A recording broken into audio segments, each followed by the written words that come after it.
Uya na and video kad letterbox standing na gusto nindo.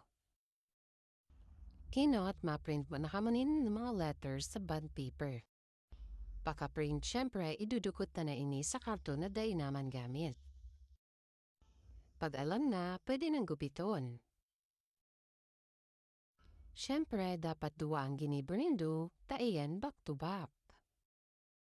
Sunod i-assemble na ang letterbox standee gamit ang sa indong glue gun. Kumayo man ang glue gun, tsigaan na lang ang kalayo kan kandila. Charan! O yan na ang sample. O diba, pero madali ang gibuho.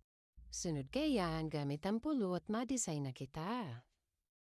Pagkakad kang pulot, syempre sunod na ang mga glitters. And charan! O yan na ang finished product na nagibuko. Sana nagustuhan nindo.